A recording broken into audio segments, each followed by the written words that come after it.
Mitos. Fakta. Kok berarti di tengah-tengah kita ada anomali teman-teman? Orang katanya dulu.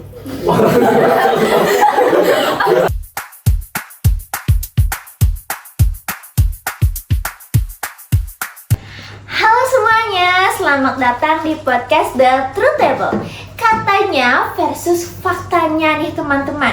Podcast yang akan ngebahas hal-hal yang sering kita dengar dari kecil, yang katanya benar, tapi faktanya belum tentu benar. Kadang kita tunggu dengan kalimat kayak jangan makan ini, nanti begini, atau kalau melakukan itu tandanya begitu. Padahal setelah dicari tahu, ternyata banyak banget nih mitos secara turun-temurun. Nah, hari ini kita bakalan ngebahas topik yang cukup sensitif tapi penting banget, yaitu tentang mitos dan fakta seputar sistem reproduksi manusia. Dan tentu saja aku nggak sendirian, aku sudah ditemani dengan teman-teman narasumber. Halo semuanya. Hai. Siap ikut membongkar mitos hari ini? Siap. Namun sebelum kita masuk ke pembahasan utama nih, aku minta kalian untuk perkenalan diri terlebih dahulu. Kemungkinan teman-teman di rumah belum tahu juga nih nama-nama kalian siapa aja. Mungkin dari Andre, silahkan. Hai, perkenalkan, aku Andre. Halo, perkenalkan nama saya Bintang. Perkenalkan, nama saya Gilbert. Halo semuanya, aku Dea. Halo semuanya, aku Rania. Halo, dan aku Gita sebagai host kalian hari ini. Dan tentu aja ada satu orang yang punya tugas yang penting banget dan juga paling berat nih, untuk mengecek apakah omongan kita hari ini valid atau cuman asumsi aja nih. Our fact checker, Gung Tirta. Halo semuanya, aku siap jadi polisi fakta hari ini. Tapi sebelum kita masuk ke pembahasan utama, aku mau kita ngadain quiz cepat dulu nih. Waduh. Aku akan kasih kalian satu pertanyaan. Kalian tinggal jawab itu adalah mitos atau sebuah fakta. Aku akan bagikan kertas yang berisi tulisan mitos kalau kalian merasa jawabannya adalah mitos, dan fakta kalau kalian merasa jawabannya itu adalah benar. Kita akan mulai ke kuis yang pertama. Makan nanas saat hamil bisa menyebabkan keguguran. Mitos atau fakta? 1, 2, 3. Mitos. Soalnya kalau iya, ibu-ibu kerja pasti panik sih. Bener banget sih, bener. Berarti kalian semua sudah tahu ya ranah podcast kita hari ini akan kemana. Oke, jadi pernyataan yang kedua nih, mungkin ini adalah hal yang tabu bagi laki-laki, tapi kita coba kulik lebih dalam lagi. Kalau pertama kali berhubungan intim dan tidak berdarah, berarti sudah tidak perawan. Mitos atau fakta? 1, 2, 3. Mitos. Fakta. Kok berarti di tengah-tengah kita ada anomali teman-teman? Jawabannya adalah mitos.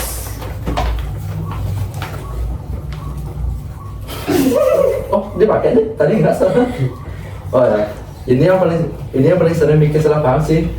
Betul banget sih, karena ini hal yang masih sangat tabu ya, karena pemahaman kita, apalagi masyarakat juga belum tentu seluas sekarang sih tentang selaput darah itu apa.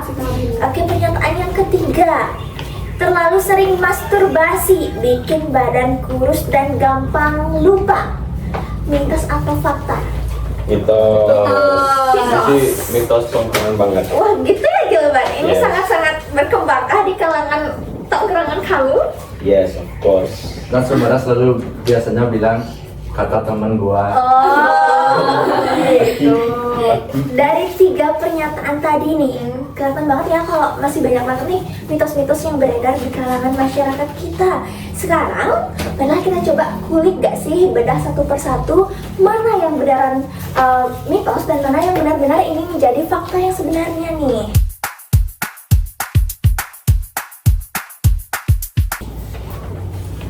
Aku memiliki beberapa topik pembahasan, ada 3 topik pembahasan di sini. Mungkin kalau kalian mau mengutarakan argumen kalian terkait topik yang aku sampaikan itu boleh banget ya. Oke, kita akan mulai nih dari topik yang pertama. Mitos yang masih banyak banget nih, sering banget didengar oleh masyarakat, apalagi ibu hamil. kenapa sih nanas itu selalu jadi buah yang paling sering ditakuti, terutama bagi ibu hamil, apalagi nih bisa jadi bumerang juga nggak sih bagi orang-orang atau perempuan yang mengalami KTD, kehamilan tidak diinginkan? Gimana nih menurut, mungkin aku minta sudut pandang dari perempuan dulu nggak sih? Mungkin Tania? Aku tahu. Jadi, kenapa bisa dibilang gitu? Karena nanas itu mengandung enzim bromelain. Nah, enzim bromelain ini adalah enzim yang mengatur atau yang membuat kontraksi pada rahim. Maka dari itu, orang-orang ketika mendengar kita makan nanas, terutama nanas muda, apalagi orang ketika ibu hamil itu ngidam, maka itu bisa saja memicu suatu asumsi bahwa Itu akan memicu keguguran, gitu kira-kira. Oh, sugesti doang ya. Kalau pendapat dari Gilbert, gimana menurut Gilbert? Kalau pendapatku sih secara medis bromelain dalam beberapa potongan nanas tuh sangat kecil sih. Jadi kalau misalnya kita makan beberapa potongan atau bahkan rujak itu seharusnya nggak terlalu berpengaruh sih. Boleh makan tapi secukupnya aja gitu nggak sih? Gimana kalau menurut Andre? Ya, bromelain ini sering dikaitkan dengan kerja prostaglandin, yaitu zat yang membantu kontraksi pada saat persalinan. Tapi hal ini bisa terjadi jika jumlahnya sangat tinggi, misalnya dalam bentuk ekstrak, bukan dari buah biasa. Gitu. Oh, oke. Dan juga kalau setahu aku di ibu hamil itu kan ada yang namanya hormon progesteron. Nah, hormon progesteron ini berfungsi untuk menjaga si janin agar tetap menempel di dinding rahim dan juga untuk mencegah adanya kontraksi dini. Jadi sebenarnya kalau ada kasus keguguran itu mungkin masalahnya ada di hormon ini, bukan karena nanasnya. Jadi nanas cuma korban fitnah ya? Kasian banget ya nanas dicap jahat, kasian banget. Kalau menurut fact checker kita nih, Gom Tirta gimana nih? Nah, jadi yang benar itu mitos ya teman-teman, karena hormon oksitosin itu yang memang memicu kontraksi rahim biasanya aktif dalam persalinan, bukan karena makan buah aja ya teman-teman. Nah, jadi secara ilmiah makan nanas secukupnya itu Nggak bisa langsung dianggap menjadi penyebabnya keguguran gitu. Begitu ya fakta yang sebenarnya teman-teman. Jadi jangan salah mengartikan bahwa nanas itu adalah salah satu penyebab terjadinya keguguran. Oke, kita akan masuk ke topik yang kedua ya teman-teman. Sekarang topik ini menurutku topik yang cukup sensitif sekali. Masih banyak orang yang percaya kalau perempuan pasti berdarah saat pertama kali berhubungan intim. Tapi kalau tidak berdarah itu langsung dicurigai. Menurut kalian, kenapa sih mitos ini masih kuat banget di kalangan masyarakat? Kalau menurut aku itu karena adanya faktor kekurangan edukasi. Apalagi kalau mitos-mitos itu kan merupakan suatu hal yang diturunkan dari orang-orang tua zaman dulu. Nah, kalau misalnya zaman dulu itu topik tentang reproduksi itu kan masih merupakan satu hal yang tabu sekali oleh orang-orang tua kita. Makanya ada kesalahan informasi sehingga menyebabkan efeknya itu berdampak pada perempuan zaman kini, yang mana kalau perempuan itu dinilai dari selaput darah ini dijadikan sebagai nilai moral untuk perempuan. Padahal nyatanya nggak gitu. Terus setahu aku secara biologi himen atau selaput darah ini maaf ya, aku ulang. Jadi secara biologi himen atau selaput darah ini di tiap-tiap perempuan itu berbeda. Karena dari definisinya aja, himen atau selaput darah itu merupakan lapisan yang tipis dan elastis, makanya dia bukan suatu penutup rapat dari vagina. Jadi dia di tiap-tiap perempuan itu berbeda. Oke, berarti selaput darah di setiap wanita itu punya bentuk yang beda-beda gitu ya? Makanya kita nggak bisa jadi tolak ukur apakah dia masih perawan atau dia sebenarnya udah nggak perawan gitu. Oke, kalau menurut Gilbert nih gimana? Kan tadi aku udah lihat nih sudut pandang dari perempuan itu seperti apa. Kalau dari Gilbert gimana? Jadi sempat ku baca di internet ada yang memang beberapa yang elastis. Jadi kalau pada saat pertama kali berhubungan itu nggak ada robekan atau bahkan ada yang pendarahan gitu. Gitu. Kalau menurut Andre nih, setelah Andre mendengar tadi statement dari Rania, Dea dan juga Gilbert, Andre bisa nggak sih ngasih aku sedikit argumen juga? Kalau menurutku, bahkan imen juga bisa meregang aktivitas lain seperti olahraga berat, bersepeda, dan berkuda, atau pemeriksaan medis lainnya. Jadi tidak berarah bukan berarti seseorang pernah melakukan hubungan badan sebelumnya. Oke. Kasian banget sih seseorang langsung dihakimi cuma karena hal yang tidak pasti. Bener banget tuh, apalagi ini menyangkut tentang kesehatan mental ya nggak sih teman-teman? Dihakimi, dicap bahwa dia tidak perawan karena pertama kali berhubungan intim itu tidak berdarah, itu kan kasihan banget nggak sih? Padahal itu nggak menentukan. Ya, kalau menurut fact checker kita nih, gimana sih validnya?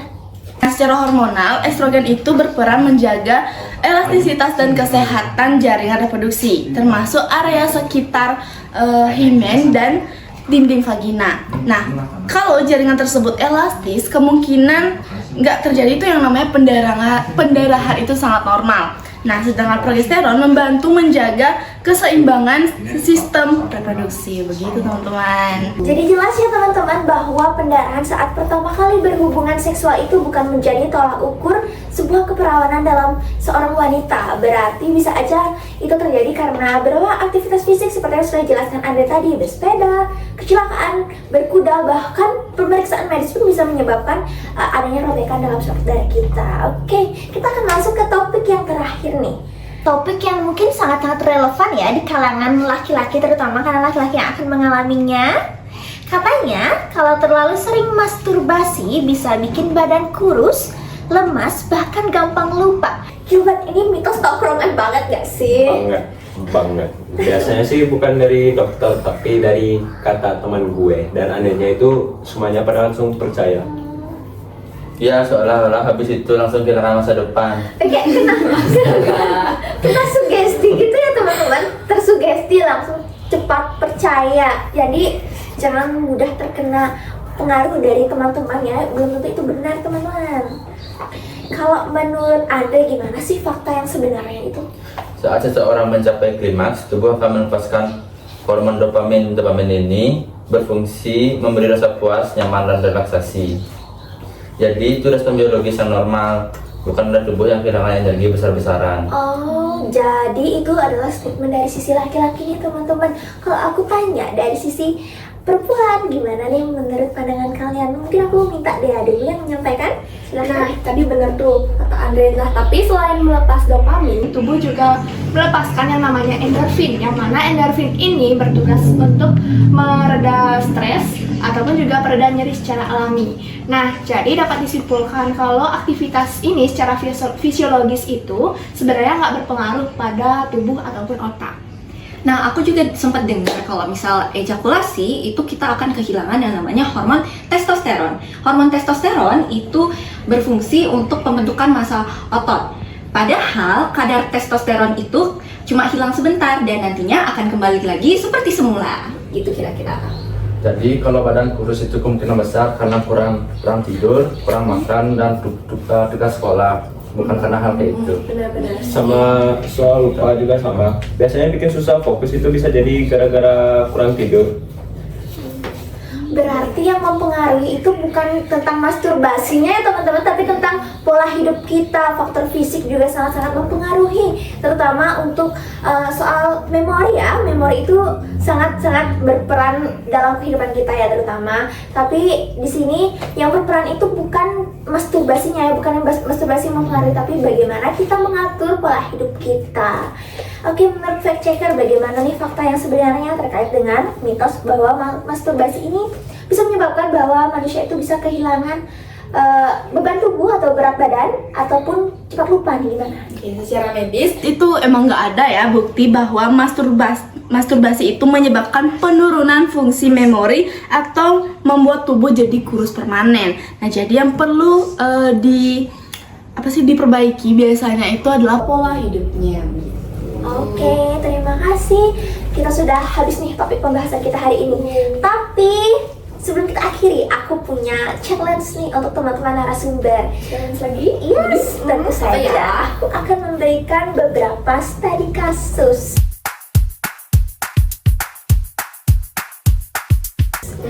Untuk mengulik lebih dalam lagi tentang topik yang akan kita bahas hari ini, aku menyiapkan 3 topik studi kasus untuk kita hari ini. Siap? Oke, kita akan mulai dari studi kasus yang pertama. Rina adalah ibu hamil muda yang sedang mengidam rujak berisi buah nanas. Tapi ibu mertuanya langsung melarang karena takut keguguran. Kalau kalian jadi Rina, apa yang akan kalian lakukan? Mungkin aku mau dari sudut pandang perempuan dulu, karena perempuan kan yang mengalami kehamilannya teman-teman.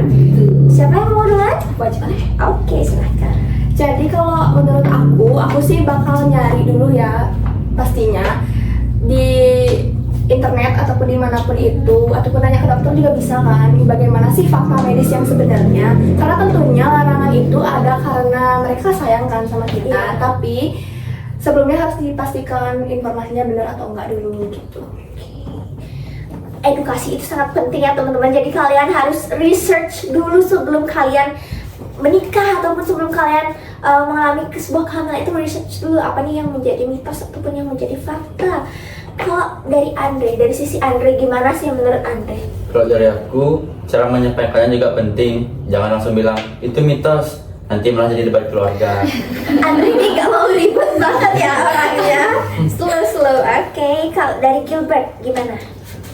Mungkin bisa dibicarakan dengan halus sih, kayak aku udah cari tahu ternyata kalau makan secukupnya itu aman kok. Berarti asalkan tidak berlebihan itu masih boleh ya makan Ya. beras. Oh, oke. Sama aku boleh namanya? Silakan. Oke, jadi kalau menurut aku jangan langsung salahin makanannya, karena di sini ada hormon yang mengatur, yaitu hormon progesteron gitu sih. Biar tetap tenang ya, jangan sampai nanas tadi. Kesebut temannya. Kasihan banget ya. Kasihan banget rujaknya teman-teman. Kita masuk ke kasus yang kedua aja nih. Dita mengalami pendarahan saat pertama kali berhubungan seksual. Lalu suaminya mulai meragukan dirinya. Perawan atau enggak nih? Menurut kalian, apa sih yang penting dari situ? Aku tahu. Silahkan. Jadi setelah seperti yang tadi kamu sebutkan ya, kan kita pentingnya ada edukasi. Makanya yang paling pertama harus kita lakukan tuh adanya edukasi. Karena di sini yang salah itu bukan tubuhnya Dita. Dari awal itu sebelum menikah, menurut aku seharusnya si suaminya ini lebih baik itu research, atau dia harusnya lebih mendalami lagi. Sebenarnya apa yang terjadi nanti ketika pertama kali terjadi hubungan seksual gitu kira-kira. Jadi biar nggak ada kesalahpahaman ataupun asumsi saat itu juga. Aku juga setuju. Jadi kalau menurut aku di dalam suatu hubungan itu yang paling penting itu kan adalah komunikasi. Nah, jadi Betul. jadi kalau misalnya si suami emang merasa ada yang mengganjal gitu, harusnya dia udah komunikasiin sih sama Ditanya. Dan juga tadi kan kita udah bahas sama-sama ya tentang fakta dari studi kasus ini juga kayak gimana gitu. Teman-teman yang masih pacaran maupun yang sudah menikah, komunikasi itu sangat penting ya teman-teman, agar nantinya hubungan kalian itu awet langgeng dan sampai tua. Iya sih. Kalau dari Andre, gimana sih menurut pandangan Andre terkait dengan studi kasus yang ini? Kalau sana cinta adalah forensik, itu capek banget sih. Benar sih, benar.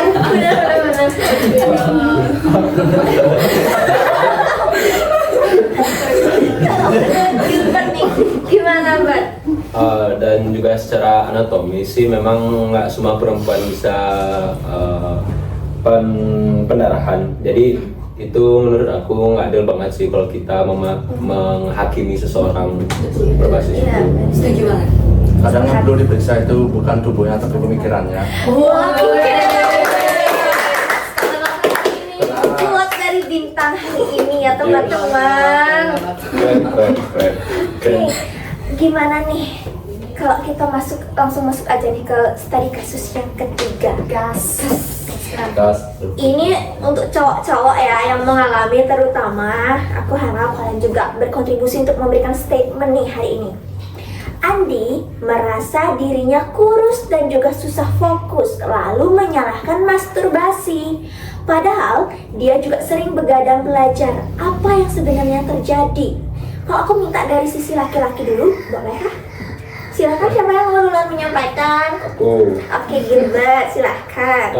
kemungkinan besar ya kelelahan, soalnya itu dampak sampainya itu lumayan gini sih buat tubuh, buat fokusnya. Oh, kalau dari sisi Andre, gimana menurut Andre? Kalau dari aku, kadang orang lebih menyalahkan mitos daripada melihat pola hidupnya sendiri ya.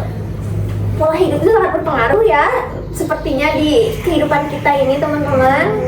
Dan kayaknya kalau di studi kasus ini menurut aku yang sebenarnya berpengaruh itu adalah kebiasaan dia yang begadang, stres gitu. Terus menurut aku rasa cemas itu juga sangat mempengaruhi karena semakin kita cemas dengan mitos yang beredar, semakin kita lelah sama isi pikiran kita. Gitu. Jadi yang bikin drop tuh kadang bukan aktivitasnya tapi overthinkingnya. Betul. Kesimpulannya hari ini adalah jangan terlalu overthinking teman-teman. Semakin kalian overthinking, semakin kalian stres, semakin kalian kehilangan berat badan kalian. Uruslah kalian itu. Gimana nih Dok Tirta? Oke, itu betul banget ya guys, karena informasi yang salah tuh bisa membuat seseorang salah memahami dirinya sendiri gitu. Benar banget sih, benar. Oke teman-teman, studi kasusnya sudah habis, kita sudah berada di penghujung. Penghujung podcast kita hari ini. Dari pembahasan hari ini nih, kita belajar satu hal penting, bahwa tidak semua yang sering kita dengar itu adalah sesuatu yang memang benar-benar terjadi atau memang beneran faktanya seperti itu. Kadang mitos itu terdengar meyakinkan karena diwariskan secara terus-menerus, tetapi bukan berarti itu adalah sebuah fakta. Sistem reproduksi adalah bagian penting dari tubuh manusia, jadi memahaminya harus pakai ilmu, bukan cuma sekedar asumsi aja. Dan untuk teman-teman semua, satu pesan aku untuk kalian itu adalah kalian janganlah takut untuk mencari informasi yang benar, karena edukasi itu bukanlah hal yang memalukan, namun itu adalah suatu keharusan. Yang memalukan itu percaya hoax, tapi paling percaya diri. Jangan percaya hoax ya teman-teman. Apalagi kalau sumbernya itu kata tetangga sebelah. Tetangga sebelah. Nggak dipercaya gitu. Semoga setelah ini kita lebih bijak lagi ya mencari informasi ataupun menerima informasi dari orang-orang tentang kesehatan. Jadi kita lebih bijak. Dan jangan percaya hanya karena kalimat yang diawali dengan orang katanya dulu. Mungkin maksud bintang itu orang dulu bilang. Oke. Gimana untuk kita gimana nih? Nah, dari sekian topik-topik yang kita bahas hari ini, kesimpulannya adalah lebih kritis, lebih paham, dan juga lebih berani mencari fakta-fakta. Oke. Jangan takut untuk mencari sebuah kebenaran ya teman-teman. Jangan sampai kita menyaring informasi yang masih salah dan kita menyebarkan informasi tersebut kepada orang lain. Oke, terima kasih untuk para narasumber dan fact checker saya hari ini. Terima kasih juga untuk kalian semua yang sudah mendengarkan podcast The Truth Table, faktanya versus katanya. Sampai ketemu di episode berikutnya. Bye. Orang katanya dulu.